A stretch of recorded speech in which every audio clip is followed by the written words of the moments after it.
नमस्कार दोस्तों। पारा शिक्षक को लेकर के एक बड़ा धमाका सामने आ रहा है। आखिर ये जो मामला है, आखिर इतना क्यों गर्म हुआ? समायोजन को लेकर के तो बात करेंगे ही करेंगे, लेकिन मानदेय को लेकर के ही बातें निकल करके आ रही। और ये जो आपका ऑफिशियल लेटर आकलन पास वाले को फायदा मिलेगा, प्लस में सरकार का फैसला एक बड़ा फैसला है, पारा शिक्षकों की जीत है और 10% मानदेय बढ़ा। क्या ये सच है या झूठ है? और बढ़ने के बाद क्या सिचुएशन बन रहा है? मैं सारी प्रक्रियाओं को मिला करके आपको बताने वाला हूँ। आपको पता है कि मैं यूट्यूब में इकलौता ऐसा चैनल है जहाँ पे सारी चीज़ों को पॉइंट बाय पॉइंट समरी के तौर पर आपको बताता है। ऐसा कोई नहीं बताता है, लेकिन मैं बताता हूँ। क्यों? कि आपको एक भी पॉइंट मिस ना हो। मैंने सहायक आचार्य हज़ारों छात्रों की हेल्प की है, पारा शिक्षक में भी कितने भी मैं जहाँ तक ज़रूरत पड़ता है, मैं सारे लोगों को हेल्प करने की कोशिश करता हूँ। तो सब्सक्राइब कर लीजिएगा आप, ठीक है? चलिए, यहाँ पे देखिए। सबसे पहले देखिएगा तभी आपको समझ में आएगा। अगर नहीं देखेंगे तो फिर आपको समझ में आएगा ही नहीं आएगा। समझ रहे हैं? तो चलिए स्टार्ट करते हैं। यहाँ पे देखिए, झारखंड पारा शिक्षक 10% मानदेय वृद्धि, यानी कि फुल डिटेल्स में आपको सारी जानकारी। यह आदेश क्यों आया? ये जो आदेश आखिर आया, तो आदेश आने के पीछे क्या रीजन था? आखिर ये जो आदेश आया तो क्यों आया? ध्यान देना आपको। झारखंड सरकार ने पहले 14 फरवरी 2022 को नियम बना दिया था। ये जो झारखंड सरकार है, 14 फरवरी 2022 को पहले ये नियम बना देती है। और उस नियम में कहा गया था कि जो पारा शिक्षक आकलन पास है ना, जो पारा शिक्षक आपका आकलन पास है, उनके लिए ध्यान दिए आप कि जो पारा शिक्षक आकलन पास है, मतलब पास करेंगे, उन्हें 10% है ना, 10% मानदेय वृद्धि मिलेगी, है ना।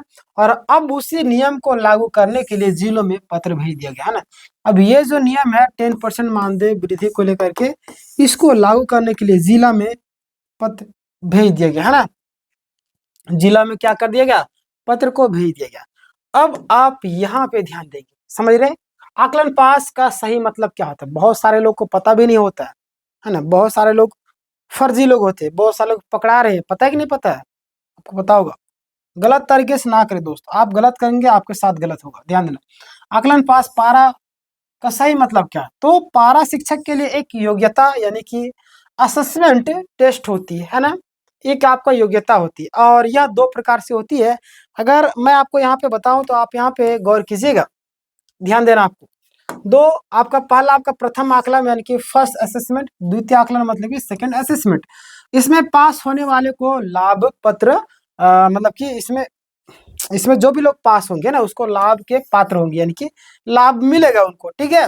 तो आप यहाँ पे ध्यान दीजिएगा आप लोग, 10% वृद्धि कैसे मतलब कि मिलेगी, मतलब कैसे लगेगी, क्लियर? तो यहाँ पे ध्यान देंगे, सबसे ज्यादा जो है, सबसे ज्यादा कंफ्यूजन यही उत्पन्न होता है कि 10% आखिर कैसे लगेगी।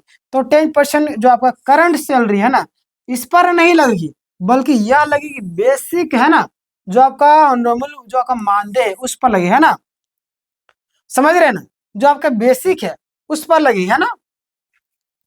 एग्जाम्पल से आप समझिएगा, यहाँ पे ध्यान देना आपको, जितने भी लोग हैं समझिए आप लोग यहाँ पे पहले कि मान लीजिए कि आपका बेसिक मानदेय आपका 10,000 रुपये, है ना। मानदेय आपका अन्य जोड़ करके आपको 15,000 रुपये होते हैं, क्लियर? कितना? 15,000 रुपये। अब यहाँ पे अगर मैं बताऊं तो 10% जो आपका किसमें वृद्धि होगा? जो आपका बेसिक सैलरी हो 10,000 में, है ना, 10% वृद्धि हुआ तो कितना हुआ, है ना। नया आपको अगर मिला दे, समझ रहे हैं? ध्यान देना आपको, 10% मतलब कि 1,000 रुपये मिला गया, क्लियर? तो अगर नया अगर मानदेय बात करेंगे तो नया जो आपका सारी चीज मिलाकर 15,000 प्लस में 1,000, कुल मिलाकर के आपको 16,000 रुपये मिलेंगे, क्लियर? यहाँ से क्लियर हो जाएगा। आगे बात करते हैं। पॉइंट नंबर 4 काफी इंपॉर्टेंट है और आप सबको जानना भी चाहिए। पॉइंट नंबर 4 क्या कहता है? 1 to 5 और 6 to 8 शिक्षकों में अंतर। हाँ, हालांकि 1 to 5 हो और आपका 6 to 8 दोनों में क्या अंतर है तो आप सभी जानते भी हैं, लेकिन 1 to 5 प्राइमरी टीचर जो आपका इनका जो बेसिक है ना, वो कम होता है, समझ रहे हैं? इसलिए 10% वृद्धि भी थोड़ी सी कम होगी। अगर 6 to 8 की बात करें, है ना, अपर प्राइमरी वाले जितने भी लोग हैं, समझ रहे हैं? तो 6 to 8 की अगर हम बात करते हैं, इनका जो बेसिक है वो ज्यादा होता है, इसलिए 10% वृद्धि ज्यादा मिलेगी, क्लियर? आगे बात करें, इसलिए दोनों का जो फाइनल सैलरी इंक्रीज अलग अलग होगा। यहाँ से आपको क्लियर हो गया होगा। अब हम आगे बात करते हैं, ध्यान देना आपको। वृद्धि कब से मिलेगी, यानी कि आपको जो है वृद्धि जो आपका कब से मिलेगी, मतलब कि सबसे बड़ी बात यही है कि 10% वृद्धि उस तारीख तक लागू होगी जिस दिन आप आकलन पास हुए, है ना। मतलब कि उस दिन से लागू होगी, किस दिन से, जिस दिन आप, समझ रहे हैं, आकलन पास हुए, समझ रहे हैं, जिस दिन से आप आकलन पास हुए उस दिन से आपका ये आपका मानदेय लग जाए। क्लियर। एग्जाम्पल के तौर पर अगर मैं आपको बताना चाहूँ तो आप ध्यान देंगे, आपने आकलन पास किया 2022 में, तो जब आपका आदेश लागू होगा आपका 2026 में। क्लियर। अब देखिए, समझ रहे कि 2022 में आपने किया और 2026 में लागू, तो समझ रहे कि आपका यहाँ से कैलकुलेट होगा, ठीक है। अब आपको 2022 से 2026 तक का एरियर यानी कि बकाया भी मिलेगा, समझ रहे हैं ना। यहाँ से क्लियर हो गया। आपके मन में कुछ सवाल हो तो कमेंट कीजिएगा। आगे हम बात करते हैं वेरिफिकेशन जो आपका प्रोसेस है ना, स्टेप बाय स्टेप। पहला आप यहाँ पे ध्यान दीजिएगा, बीईओ यानी कि ब्लॉक अधिकारी क्या करेंगे, आपके आकलन पास होने का सत्यापन करेंगे, है ना, वेरीफाई करेंगे। स्टेप 2 पे आपका डिस्ट्रिक्ट लेवल पर होगा। क्लियर। आगे बात करेंगे हम यहाँ पे, तो डीएससी यानी कि डीएससी ऑफिस में भेजा जाएगा। क्लियर। स्टेप 3 में आपका अप्रूवल होगा, जिला में फाइनल अप्रूवल होगा यानी कि अनुमोदन, यानी कि स्टेप 4 में आपका पेमेंट होगा। तो इतना सारा लंबा प्रोसेस जाता है, स्टेप बाय स्टेप धीरे धीरे धीरे चढ़ता है। क्लियर। आगे हम बात करते हैं, यहाँ पे ध्यान देना आपको, अप्रूवल के बाद आपको 10% जो आपका बढ़ा हुआ मानदेय लागू होगा, एरियर भी आपको मिल सकता है, समझ रहे ना। चलिए आगे बात करते हैं, किन डॉक्यूमेंट्स की मतलब की जरूरत पड़ेगी। तो यहाँ पे आपको ध्यान देना है कि आपको ये चीजें तैयार रखनी है। कौन कौन सी चीजें, बहुत सारे लोग हैं यहाँ पे मिस्टेक करते हैं, वीडियो को पूरी भी नहीं देखते हैं, सबसे बड़ा गलती वही लोग करते हैं, समझ रहे। बाद में पछतावा किसी को कुछ नहीं मिलेगा, समझ रहे।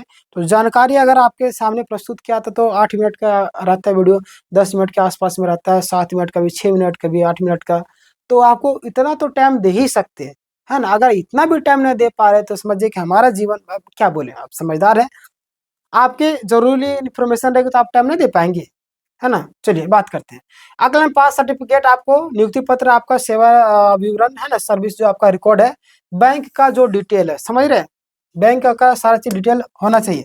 इसमें भी बहुत सारा गलती करते हैं। आधार कार्ड यानी कि बीईओ वेरिफिकेशन के समय में जरूरी हो सकते हैं। क्लियर। आगे हम बात करते हैं कि किनको नहीं मिलेगी, बहुत सारे सवाल पूछेंगे भाई, किनको मिलेगा किनको नहीं मिलेगा। आप अभी कमेंट में लगातार मैसेज करते हैं लोग, तो जो आकलन पास नहीं है उनको आपको नहीं मिलेगा, ध्यान रहे।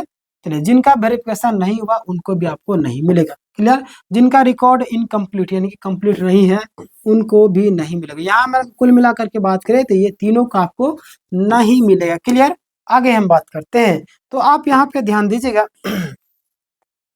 कि यह क्या स्थायी वेतन बढ़ोतरी है, आपके मन में सवाल तो बन रहा होगा।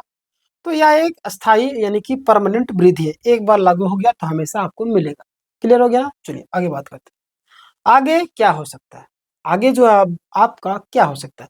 तो भविष्य में आपको और मानदेय वृद्धि होगी, जैसे होगी मैं आपको अपडेट कर दूंगा। सब्सक्राइब करके रखिएगा चैनल को, बगल में घंटे का आइकन उसको दबा लीजिएगा, ठीक है ना। और मानदेय वृद्धि का स्थायीकरण की रेगुलराइजेशन की संभावना है, एक कदम उसी दिशा में माना जा रहा है। क्लियर। आगे बात करते हैं, ध्यान देना आपको, फाइनल जो आपका समरी वो क्या है, जितने भी लोग हैं ध्यान दीजिए। तो फाइनल अगर बात करें तो आकलन पास पारा शिक्षकों को बेसिक मानदेय पर 10% वृद्धि होगी, है ना। मान लेते हैं अभी जस्ट मैंने आपको बताया ना कि 10,000 रुपये आपका मानदेय है, तो 10% आपको इसमें इंक्रीज किया जाएगा। क्लियर। 10,000 में, है ना। तो 100 रुपये में आपका 10% अभी जस्ट रवि में, तो इस तरीके से आपको 10 रुपये आपको बढ़ाया जाएगा। क्लियर। इस तरीके से आपका 1,000, 10,000 का 1,000 निकाल लीजिए। क्लियर।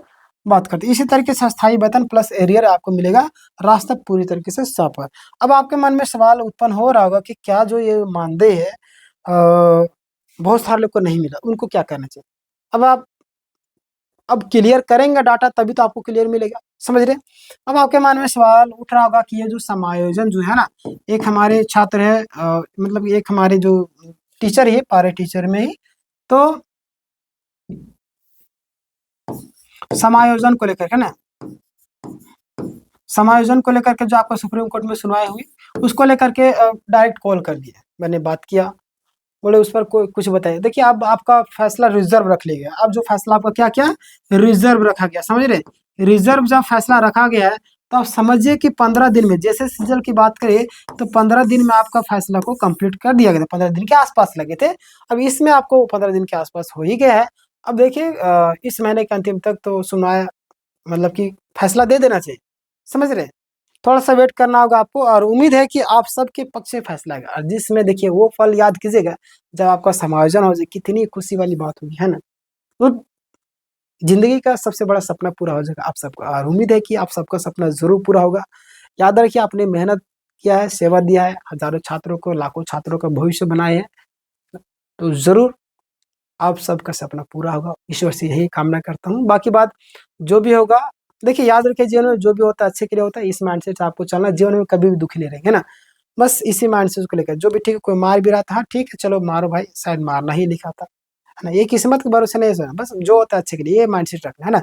बस आप चैनल को अगर लाइक नहीं किया, लाइक कर दीजिएगा, आपके लिए इतना मेहनत करता आपका एक फर्ज़ है कि लाइक कीजिए और सब्सक्राइब अगर नहीं किए होंगे, सब्सक्राइब के लिए बगल में घंटी का आइकन है उसको भी दबा कर के ऑल करिए, ताकि जब भी मैं वीडियो अपलोड करूँ सबसे पहले आप तक वीडियो जाएगी। मिलते हैं नेक्स्ट वीडियो में, तब तक के लिए धन्यवाद।